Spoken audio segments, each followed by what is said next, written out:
1:50 पर स्वाति मालीवाल के घर, जो कि आम आदमी पार्टी की राज्यसभा सांसद हैं, दिल्ली पुलिस के अधिकारी पहुंचे, जिसमें दिल्ली पुलिस स्पेशल सेल के एडिशनल कमिश्नर प्रमोद सिंह कुशवाहा और एक महिला एडिशनल डीसीपी भी थी। सीधे तौर पर 13 तारीख को जब स्वाति मालीवाल ने पुलिस को एक पीसीआर कॉल की थी, जिसमें उन्होंने कहा था कि वो सीएम हाउस पर हैं और यहाँ पर उनके इशारे पर उनके पीए विभव ने उनके साथ मारपीट की है, जिसके बाद स्वाति मालीवाल सिविल लाइन थाने भी पहुंची थी और वहाँ पर पुलिस से उन्होंने बात भी की थी, लेकिन जिसके बाद स्वाति मालीवाल ने कहा कि वो अभी कंप्लेंट दर्ज नहीं कराना चाहती हैं, वो इसके बारे में लीगल सलाह लेंगी और बाद में कंप्लेंट दर्ज कराएंगी, जिसके बाद स्वाति मालीवाल थाने से चली गई। अब ऐसी आशंका जताई जा रही है कि स्वाति मालीवाल की हो सकता है कि पुलिस के कुछ अधिकारियों से किसी तरह की कोई बातचीत हुई हो, या फिर चूँकि इस मामले ने काफ़ी तूल भी पकड़ा राजनीतिक तौर पर, जिसके बाद पुलिस के अधिकारी उनसे ये जानने की कोशिश कर रहे हों कि क्या उनके ऊपर कोई दबाव तो नहीं है जिसके चलते वो कंप्लेंट नहीं दे रही हैं, या फिर असल में मामला क्या है। लेकिन 4 घंटे से ज़्यादा का समय हो गया है। दिल्ली पुलिस के अधिकारी स्वाति मालीवाल के घर पर ही मौजूद हैं। इस बिल्डिंग में आप देख सकते हैं कि तीसरी मंजिल पर स्वाति मालीवाल का फ्लैट है और अभी थोड़ी देर पहले ही यहाँ फ्लैट के बाहर की सुरक्षा भी बढ़ा दी गई है। पैरामिलिट्री फोर्स के जवानों को भी यहाँ पर तैनात कर दिया गया है और 4 घंटे के करीब समय से दिल्ली पुलिस के आला अधिकारी स्वाति मालीवाल के घर के अंदर ही मौजूद हैं। उनसे पूछताछ की जा रही है, बातचीत की जा रही है, या फिर उनसे इस इंसिडेंट्स के बारे में जानकारी हासिल की जा रही है। ये अब तक साफ नहीं हो पाया है कि आखिर पुलिस के स्वाति मालीवाल के घर आने के पीछे की वजह क्या है।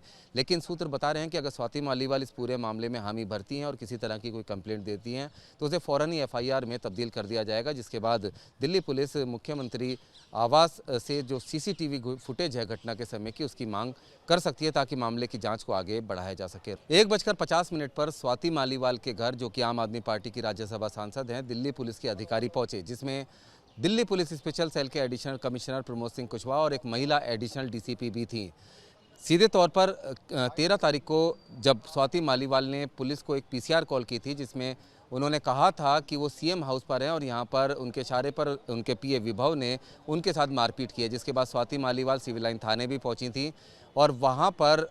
पुलिस से उन्होंने बात भी की थी, लेकिन जिसके बाद स्वाति मालीवाल ने कहा कि वो अभी कंप्लेंट दर्ज नहीं कराना चाहती हैं, वो इसके बारे में लीगल सलाह लेंगी और बाद में कंप्लेंट दर्ज कराएंगी, जिसके बाद स्वाति मालीवाल थाने से चली गई। अब ऐसी आशंका जताई जा रही है कि स्वाति मालीवाल की हो सकता है कि पुलिस के कुछ अधिकारियों से किसी तरह की कोई बातचीत हुई हो, या फिर चूँकि इस मामले ने काफ़ी तूल भी पकड़ा राजनीतिक तौर पर, जिसके बाद पुलिस के अधिकारी उनसे ये जानने की कोशिश कर रहे हों कि क्या उनके ऊपर कोई दबाव तो नहीं है जिसके चलते वो कंप्लेंट नहीं दे रही हैं, या फिर असल में मामला क्या है। लेकिन 4 घंटे से ज़्यादा का समय हो गया है। दिल्ली पुलिस के अधिकारी स्वाति मालीवाल के घर पर ही मौजूद हैं। इस बिल्डिंग में आप देख सकते हैं कि तीसरी मंजिल पर स्वाति मालीवाल का फ्लैट है और अभी थोड़ी देर पहले ही यहाँ फ्लैट के बाहर की सुरक्षा भी बढ़ा दी गई है। पैरामिलिट्री फोर्स के जवानों को भी यहाँ पर तैनात कर दिया गया है और 4 घंटे के करीब समय से दिल्ली पुलिस के आला अधिकारी स्वाति मालीवाल के घर के अंदर ही मौजूद हैं। उनसे पूछताछ की जा रही है, बातचीत की जा रही है, या फिर उनसे इस इंसिडेंट्स के बारे में जानकारी हासिल की जा रही है। ये अब तक साफ नहीं हो पाया है कि आखिर पुलिस के स्वाति मालीवाल के घर आने के पीछे की वजह क्या है। लेकिन सूत्र बता रहे हैं कि अगर स्वाति मालीवाल इस पूरे मामले में हामी भरती हैं और किसी तरह की कोई कंप्लेंट देती हैं तो उसे फ़ौरन ही एफआईआर में तब्दील कर दिया जाएगा, जिसके बाद दिल्ली पुलिस मुख्यमंत्री आवास से जो सीसीटीवी फुटेज है घटना के समय की, उसकी मांग कर सकती है ताकि मामले की जाँच को आगे बढ़ाया जा सके। रुमानुल्लाह खान, न्यूज़ नेशन, दिल्ली।